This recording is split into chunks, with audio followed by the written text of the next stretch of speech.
2022년 2월 22일 러시아 푸틴 대통령은 우크라이나의 비군사화, 비나치화를 위해 노력했고 박해받고 대량 학살 당하는 사람들을 보호하기 위해서 러시아 평화유지군을 우크라이나 동부 돈바스 지역에 진입시켜 정의를 가지고 오겠다고 선언했습니다. 그리고 2월 24일 실제로 러시아가 우크라이나를 침공합니다. 안녕하세요. 눈높이를 맞춰 쉽고 간단하게 가상화폐를 알려드리는 코인물입니다. 멍멍.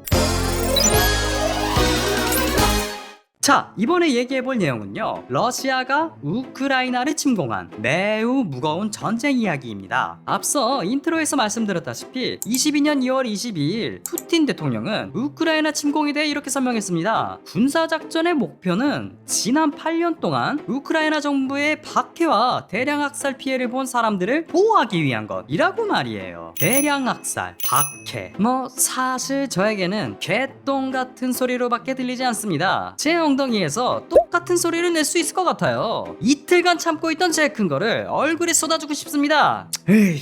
그리고 2월 24일 실제로 러시아의 우크라이나 침략이 시작되었습니다. 러시아가 침략을 시작하면 가만히 있지 않겠다던 미국을 포함한 서방 국가들은 침략은 시작됐지만 전쟁 개입에는 거리를 두고 있고요. 블라디미르 푸틴 러시아 대통령 역시 이번 사태에 제3국가가 개입할 때는 역사상 맛보지 못한 대응에 나서겠다 라고 강력하게 선언하니 결국 바이든 미국 대통령도 24일 미군을 러시아에 전개하는 일은 없다고 재차 못을 박습니다. 자, 이때까지의 뉴스를 접했을 때는 매우 안타까웠습니다. 키이브가 쉽게 함락될 거란 예측이 지배적이었고요. 하지만요, 미국의 입장도 어느 정도는 이해할 수 있는 이유가 미국 과학자 연맹에 따르면요, 러시아는 현재 4,500개의 핵무기를 보여주긴 것으로 파악되고 미국 등이 곧바로 우크라이나 전쟁에 참전할 경우에 핵전쟁, 즉 3차 대전으로 비화될 가능성이 있기 때문이에요. 해당 뉴스들을 읽어보니까요, 군사력 세계 2위 강대국의 독재자 한 명만으로도 국가 하나가 사라질 수도 있겠다라는 생각에 정말 충격적이었습니다. 그리고요, 미국은 젤렌스키 우크라이나 대통령에게 러시아가 최우선 제거 대상으로 삼고 있으니 해외 도피를 도와주겠다라고 제안합니다. 하지만요, 젤렌스키 대통령은 이 제안을 거절하면서 이렇게 말합니다. 내가 필요한 것은 피신 차량이 아니라 탄약이 필요하다. 진정한 상남자입니다. 이야.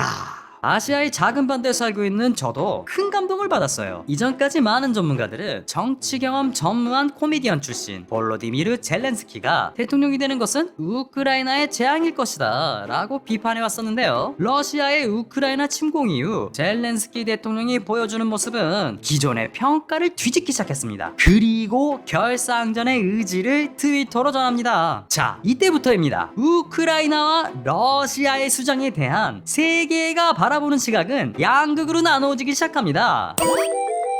우크라이나는 대다수의 국가의 지지를 받기 시작합니다. 그리고 조국을 지키고자 해외에 퍼져있던 사람들이 우크라이나로 돌아오기 시작하고요, 서방국들은 직접적으로 참전을 할 수는 없었지만 우크라이나에 무기를 지원합니다. 점점 가슴이 웅장해지고 있습니다. 심지어 세계 각국에서 의용군 지원도 늘어납니다. 이근대위?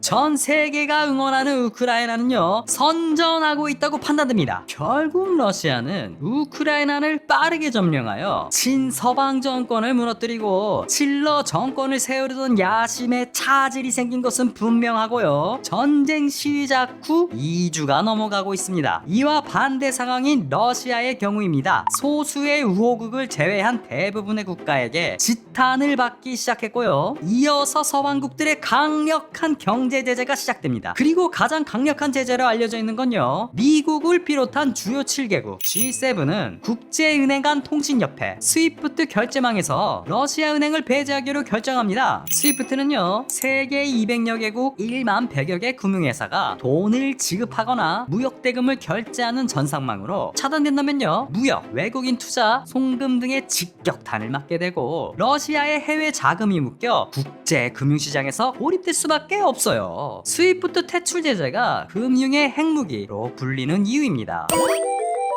자, 금융의 핵무기를 맞은 러시아도요, 빠른 대처로 수습하려고 노력합니다. 화폐 유출과 인플레이션을 막기 위해 기준금리를 9.5%에서 20%까지 대폭 인상했어요. 와우. 하지만 그럼에도 불구하고 불과 며칠 만에 루블화는 40% 이상 폭락합니다. 이건 뭐 사실상의 경제 붕괴가 맞습니다. 러시아는 원유 수출이 주요 외화 수익원이자 세입 창출원이었는데요. 독일이 대러 제재로 노르트 스트림 2 사업 중단을 결정하고 여기에 미국은 러시아산 원유, 가스, 석탄 수입 금지를 발표합니다. 러시아 경제는 앞으로도 매우 어둡습니다. 어디까지 나락으로 떨어질지는 방구석 유튜버인 저에게는 상상조차 안 될 정도입니다. 그렇습니다. 나카모토 사토시가 주장한 기존 화폐의 문제점이 현실 세계에 또다시 나타나고 있습니다. 그래서 미래 화폐가 재조명될 수밖에 없어요. 지금의 러시아 형들에게는 가상화폐밖에 답이 없을 거예요. 우크라이나 또한 지금의 전쟁으로 금융 시스템이 마비된 상황에선 가상화폐의 의존도가 올라갈 수밖에 없고요. 가상화폐는 즉시 현금화가 가능하고 송금마저 빠르기 때문에 우크라이나는 가상화폐로 전 세계에서 기부받고 있고요. 3월 7일 기준 우크라이나 정부는 암호화폐로 5,920만 달러의 자금을 모아 무기를 샀다고 밝히고 있습니다. 자, 미래화폐의 순기능이 여기서도 증명이 되고 있습니다. 사스가 나카모토 사토시. 지난 22년 2월 23일까지는요 세계적으로 시행된 금리 인상과 전쟁에 대한 불안감 등으로요 비트코인은 4천 중반까지 꾸준히 내려가는 암울한 전망이 이어졌었습니다. 하지만요 2월 24일 전쟁 시작 후 불과 일주일 만에 5,200만 원대까지 급상승합니다. 아마도 러시아와 우크라이나에서의 비트코인 매입과 서방국들의 참전 불가 소식에 영향이 컸을 텐데요. 아직은 예측이 조심스러울 수밖에 없습니다. 러시아산 원유와 천연가스 수입 제재 조치가 떨어질 가능성이 커지니 투자 심리는 위축되고 유가는 폭등하고 뉴욕 증시가 급락합니다. 그러니 또다시 일주일 후인 3월 7일 기준 4,700만 원대까지 하락하게 됩니다. 그런데요 또 하루 만에 7.96%가 올라 3월 9일 기준에는요 5,100만 원대에 거래되고 있습니다. 아직은 예측이 참 쉽지 않습니다. 저는 러시아가 시작한 이 전쟁을 반대합니다. 하지만요 자국의 경제가 붕괴돼가고 있는 상황을 실시간으로 지켜볼 수밖에 없을 러시아 국민들은 무슨 죄일까 싶습니다. 깨어있는 국민들은요 거리로 나와 전쟁 반대 시위를 하고 있고 1만 4천 명 이상이 체포당했다고 합니다. 저는 작은 나라의 평범한 한 시민이기에 우크라이나에 큰 도움을 줄 수 없는 점이 매우 안타깝습니다. 하지만요 자존감 높고 용감하며 명예로운 우크라이나인들을 진심으로 응원하며 하루빨리 이 전쟁이 끝나기를 기도합니다. 다음 편은 희망차고 즐거운 소식으로 찾아올 수 있기를 희망합니다. 코인물이었습니다. 또 놀러와 주실 거죠? 멍멍.